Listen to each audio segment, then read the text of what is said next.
صحیح کو مجھے ایک بات یاد آئی، اس کو ایک دفعہ بھائی عبدالوہاب صاحب کہنے لگے، بھائی تم باطل مٹانے کی کوشش میں کیوں لگے ہو؟ اللہ حق ہے، اللہ کو حق ہی پسند ہے،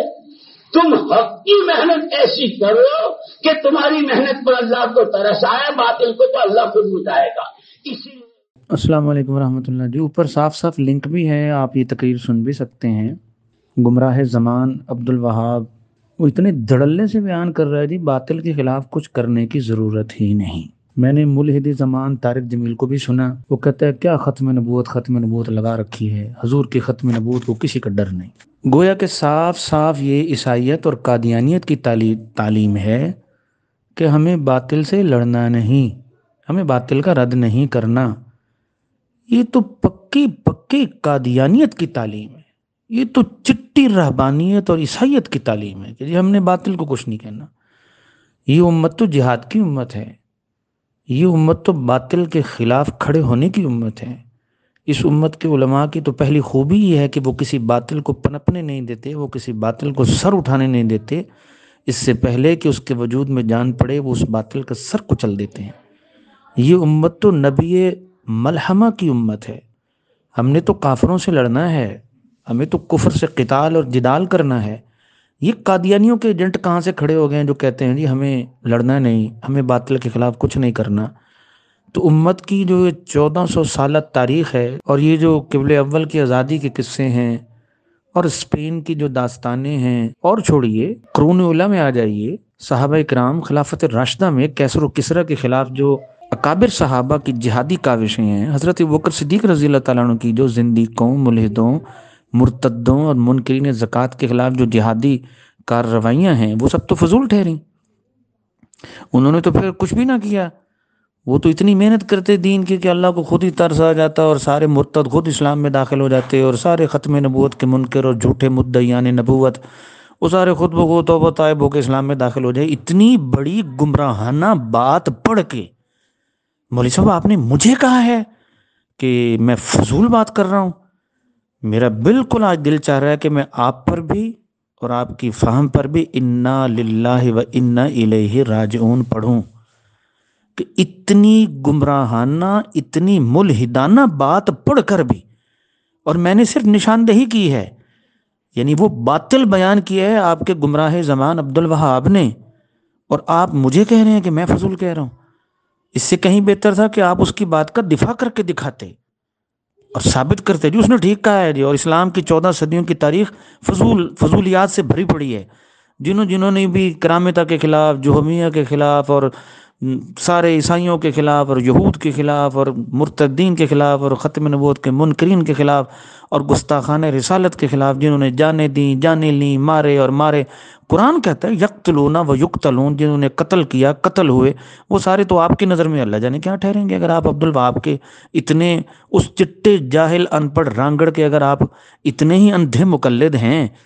کہ اور پھر میں نے آگے کچھ بھی نہیں لکھا، میں نے تو صرف یہ لکھا ہے کہ اگر اس جماعت کا یہ عقیدہ ہے تو کیا ان سے یہ توقع کی جا سکتی ہے کہ یہ کبھی اپنے حاشیہ خیال میں بھی جہاد جیسے عظیم قرآن کے حکم کے بارے میں سوچیں گے؟ میں 35 برس سے اس جماعت سے وابستہ ہوں، میں نے اس جماعت کے چھوٹے بڑے جاہل عالم مفتی غیر مفتی ان کے انڈیا پاکستان کے اکابرین سے جہاد کے بارے میں وہ مغلظات، وہ غلاظت گوئی، یاوہ گوئی، وہ ہرزہ سرائیاں سنی ہیں کہ مجھے نہیں لگتا ان میں سے کوئی اپنے ایمان پر بھی باقی رہ گیا ہوگا اور ایمان پر مرا ہوگا۔ خالص کفریہ کلمات جہاد کے خلاف یہ بولتے ہیں، جہاد کے خلاف اس جماعت کا سینہ بغض اور کینے سے اتنا بھرا ہوا ہے کہ ان کی زبانیں ان کے قابو میں نہیں رہتی، اور یہ جہاد کے خلاف اتنا غلاظت بکتے ہیں، قرآن کے اوپر وہ تیشہ زنی کرتے ہیں اور آیات کی وہ باطل طویلیں کرتے ہیں کہ الامان والحفیظ۔ مجھے یقین نہیں کہ ان میں سے کسی کا ایمان بھی باقی ہے کہ نہیں۔ اور میں نے تو صرف یہ لکھا ہے کہ جو جماعت اصولی طور پر باطل سے لڑنے کو سرے سے اپنی محنت اور اپنے عقیدے کا حصہ ہی نہیں سمجھتی، کیا اس سے یہ توقع کی جا سکتی ہے کہ کبھی وہ جہاد کے بارے میں سوچے گی؟ اور بالخصوص جب وہ شب جمعہ پہ مراکز کے اندر رات کو سائیکل سٹینڈ کے پہرے دینے کے لیے یہ حدیثیں پڑھ پڑھ کے سنائیں کہ جو آنکھ ایک رات کے لیے بھی اللہ کے راستے میں جا گئی ہو تو اس پر جہنم کی آگ حرام ہے، وہ حدیث جو رباط کے لیے بولی گئی کہ سامنے دشمن گھات لگائے بیٹھا ہے، اندیشہ ہے کہ شب خون نہ مار دے، ان پر نظر رکھنے کے لیے جو اپنی جان ہتھیلی پر رکھ کے ساری رات پہرا دے گا، جو محاذ پر کھڑا ہے، جو سرحد پر کھڑا ہے، جو فضیلت اس کے لیے ہے، یہ سائیکل سٹینڈ کے پہرے کے لیے منطبق ہو رہی ہے۔ تو جو جماعت جہاد کی اور میدان کارزار کی اور سرحدات کی فضیلتوں کو کہ وہ خراٹے مار کے سو رہے ہیں اور کسی کا ڈر نہیں سوائے سائیکل چوری ہونے کے، اور وہ سائیکل کی حفاظت کے لیے یہ اتنی بڑی حدیث، میں چھوٹا سا تھا مولوی صاحب، میٹرک پڑھتا تھا، 1986 کی بات کر رہا ہوں، اس وقت یہ فضیلت میں نے سنی تھی کہ آج رات سائیکل سٹینڈ کا پہرا دینا ہے، جو آنکھ آج کی رات اللہ کے راستے میں جاگے گی اس پر جہنم کی آگ حرام ہو جائے گی۔ تو جو جہاد کرنا ہی نہیں چاہتے اور جو باطل سے لڑنا ہی نہیں چاہتے، انہوں نے کس دلیری اور کس منافقت اور کس الہاد کے ساتھ جہاد کی ساری فضیلتیں اپنے پیروں پہ، عیاشیوں پہ، سونے کھانے پینے خراٹے مراٹے پہ ان لوگوں نے منطبق کر لی، اور آپ مجھے کہہ رہے ہیں کہ میں فضول بات کر رہا ہوں۔ مولوی صاحب، علماء نے ہی اس امت اس تبلیغی جماعت کے ذریعے امت کا بیڑا غرق کیا ہے۔ یہ علماء جو اس جماعت کے ساتھ مل کے چلنا چاہتے ہیں، نہ جانے کون کون سے مقاصد ہیں ان کے، کون کون سی ان کی چھوٹی چھوٹی غرضیں ہیں جو ان کو پورا کرنے کے لیے اس جماعت کے ساتھ چل رہے ہیں، انہوں نے ہی اس جماعت کو امت پر ایک اژدہا کی طرح مسلط کر دیا ہے۔ آج ہمارے عقیدوں کے اوپر یہ ڈنگ مار رہے ہیں، آج یہ ہمارے شاعر کے اوپر یہ ٹوکے مار رہے ہیں، آج یہ ہمارے اسلامی نظام کے اوپر تیشہ زنی کر رہے ہیں، اسلام کی بنیادوں کو کھود رہے ہیں،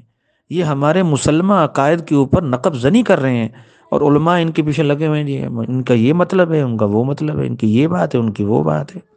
کیا ابھی بھی کسر باقی ہے؟ کیا اب بھی کوئی کسر باقی ہے؟ آج میڈیا کے دور میں جب ان کی ایک ایک بات کا کھوج مل گیا، مولوی صاحب میں نے ایک مولوی صاحب کو لکھ کے بھیجا، کیا بات ہے تمہارے اسرائیل میں مراکز کیوں ہیں؟ کہتے ہیں حکمت ہے، ہم ان میں گھس کے جہاد کرنا چاہتے، ہم ان میں گھس کے دین کا کام کریں گے۔ اور میں نے کہا بدبختہ،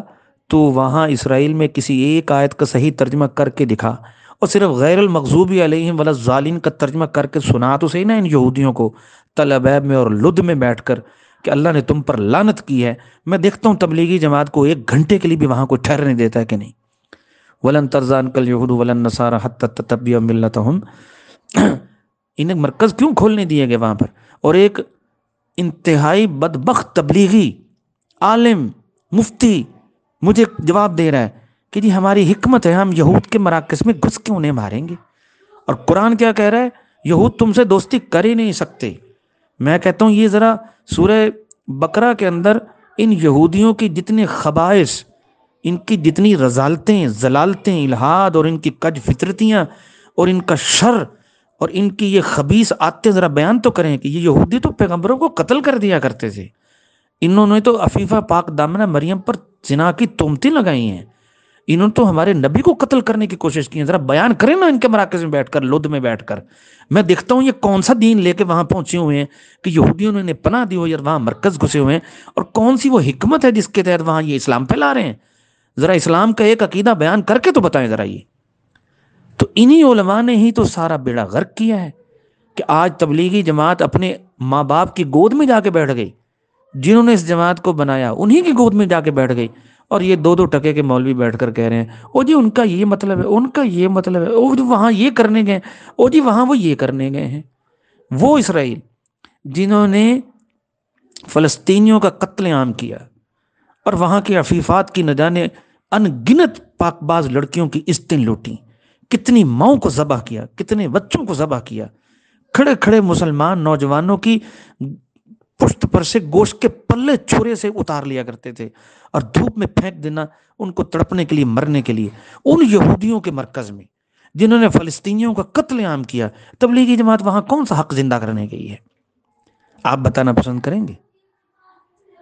یہ ہیں وہ علماء جنہوں نے اس تبلیغی جماعت کے ذریعے سے اسلام کا بیڑا غرق کر دیا ہے۔ کتنی طویلیں کرو گے مولوی صاحب، کہاں تک کرو گے؟ تھک جاؤ گے۔ سچ بولیں، حق بولیں، وہ زبان بولیں جو آپ کی بریلویوں کے بارے میں ہے، وہ حق گوئی میدان میں لائیے، وہ تحقیق میدان میں لائیے، وہ مزاج لے کر اتریے جو مودودیوں کے خلاف ہے، جو خاکساروں کے خلاف ہے، جو باطنیوں کے خلاف ہے، جو اسماعیلیہ کے خلاف ہے، جو شیعوں کے خلاف ہے۔ کیا اس نئے الہادی ایڈیشن کے لیے اس لیے آپ خاموش ہیں کہ یہ ہمارے اپنے ہیں؟ مولوی صاحب کب تک اپنا سمجھ کے نہیں چھوڑتے رہو گے؟ اب تو یہ اسرائیل کی گود میں جا کے بیٹھ گئے ہیں، مزید کون سا نظارہ آپ نے کرنا ہے؟ میں آپ کو دعوت فکر دیتا ہوں، غور کیجیے ان باتوں پر۔ السلام علیکم۔